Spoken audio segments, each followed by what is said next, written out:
Bangladesh, Pakistan, Nepal, Myanmar ও শ্রীলঙ্কাকে নিয়ে অখণ্ড ভারত গড়ার স্বপ্নে বিভোর মোদী সরকার। দেশটির নবনির্মিত পার্লামেন্টেও শোভা পাচ্ছে অখণ্ড ভারতের মানচিত্র। মূলত হিন্দু রাষ্ট্র গড়ার লক্ষ্যে রাষ্ট্রীয় স্বয়ং সেবক সংস্থা RSS প্রতিষ্ঠা করেছে এই মতবাদ। আর এই সংগঠন থেকেই নরেন্দ্র মোদীর রাজনীতির হাতেখড়ি।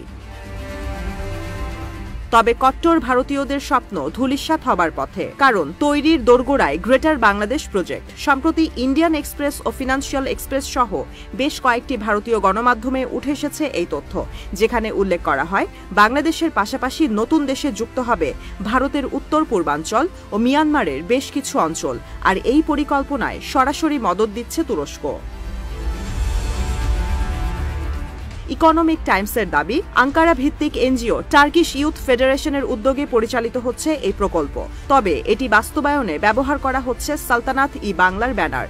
ইতোমধ্যে প্রকাশ করা হয়েছে গ্রেটার বাংলাদেশের মানচিত্র, যেখানে বাংলাদেশের সঙ্গে যোগ করা হয়েছে মিয়ানমারের আরাকান, ভারতের বিহার, ঝাড়খণ্ড, উড়িষ্যা ও পুরো উত্তর পূর্বাঞ্চল বা 7 সিস্টার্স। প্রতিবেদনে দাবি করা হয়, ইতোমধ্যে গ্রেটার বাংলাদেশের মানচিত্র ছড়িয়ে দেওয়া হয়েছে ঢাকার তরুণদের মধ্যে।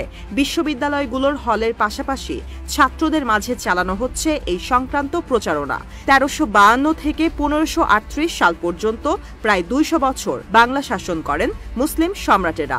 ভারত ও মিয়ানমারের এই অঞ্চলগুলো সে সময় মুসলিম সাম্রাজ্যের অংশ ছিল। নাম প্রকাশে অনিচ্ছুক ভারতীয় গোয়েন্দাদের বরাতে জানানো হয়, সালতানাত-ই-বাংলা নাম ব্যবহারের মাধ্যমে ফুটে উঠেছে মুসলিম সাম্রাজ্য পুনঃপ্রতিষ্ঠার আকাঙ্ক্ষা। সাম্প্রতিক সময় কাশ্মীর যুদ্ধে পাকিস্তানকে সমর্থন দিয়ে মোদী সরকারের তোপের মুখে পড়েছেন এরদোয়ান।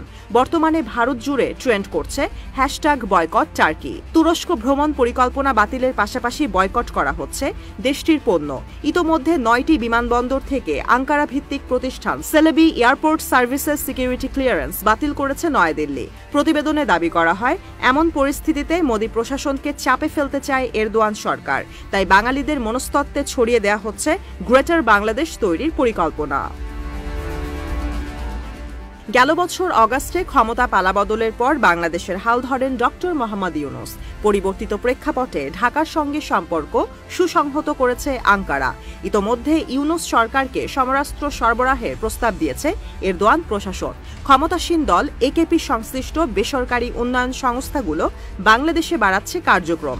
এমন পরিস্থিতিতে ইকোনমিক টাইমসকে দেওয়া সাক্ষাৎকারে বিশেষজ্ঞদের দাবি, মুসলিম ব্রাদারহুডের সঙ্গে বাংলাদেশের ইসলামপন্থীদের যোগাযোগ ও টার্কিশ এনজিওগুলোর গতিবিধি নজরদারি করা উচিত ভারত সরকারের।